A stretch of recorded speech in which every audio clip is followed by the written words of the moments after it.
മുസ്ലിം മതവിഭാഗത്തിൽപ്പെട്ട സംഘടനകളായിട്ടുള്ള APEK പോലുള്ള സുന്നി സംഘടനകളുടെ മത പണ്ഡിതന്മാരോടാണ്. നിങ്ങൾ മാസങ്ങൾക്ക് മുൻപേ ഇവിടെ ഒരു പെൺകുട്ടി, ചെറിയൊരു പെൺകുട്ടി സ്റ്റേജിൽ വരുന്ന സമയത്ത് ആ പെൺകുട്ടിക്ക് സ്റ്റേജിലേക്ക് പോകാനുള്ള അനുമതി നിങ്ങൾ നിഷേധിച്ചിട്ടുണ്ട്. അതുപോലെ തന്നെ കല്യാണം നടക്കുന്ന സമയത്ത് നിക്കാഹിന്റെ സമയത്ത് ഓപ്പോസിറ്റ് സൈഡിൽ സ്ത്രീകൾ വന്ന സമയത്ത് അത് പാടില്ല എന്ന് പറഞ്ഞുകൊണ്ട് ആ സ്ത്രീകൾക്ക് നിങ്ങൾ വിലക്കൽപ്പിച്ചിട്ടുണ്ട്. എന്തുകൊണ്ട് നിങ്ങൾ മുസ്ലിം ലീഗിന് വേണ്ടിയിട്ട് ഇതേപോലെ പൊതുമധ്യത്തിൽ വന്നിട്ട് തുള്ളുകയും ആടുകയും ചെയ്യുന്ന പെൺകുട്ടികൾക്ക് എന്തുകൊണ്ട് നിങ്ങൾ വില കൽപ്പിക്കുന്നില്ല? അത് പിന്നെ നിങ്ങൾ പറയുന്നത് പോലെ സ്വർഗത്തിലേക്ക് പോകുന്നത് ഏണി വഴിയാണ്. അതുകൊണ്ട് മുസ്ലിം ലീഗിലെ പെൺകുട്ടികൾക്കൊക്കെ ഇതൊക്കെ ഹലാലാണ്.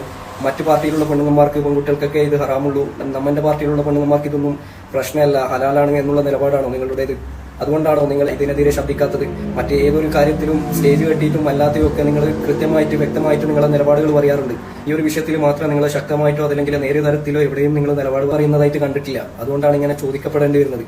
അതല്ല, ഇതൊക്കെ തങ്ങന്മാരുടെ അനുയായികളായിട്ടുള്ള തങ്ങന്മാരുടെ പാർട്ടിയാണ്. അതുകൊണ്ട് തന്നെ തങ്ങന്മാരുടെ പാർട്ടിയിൽ ഇതേപോലെ ജനമധ്യത്തിൽ വന്ന് തുള്ളുന്നതിനൊന്നും വിലക്കേൽപ്പിക്കപ്പെട്ടിട്ടില്ല. ബാക്കിയുള്ള കാര്യങ്ങളിലാണ് സ്ത്രീകൾക്ക് വിലക്കേൽപ്പിക്കപ്പെട്ടിട്ടുള്ളൂ എന്നുള്ളതാണ് നിങ്ങളുടെ നിലപാട്.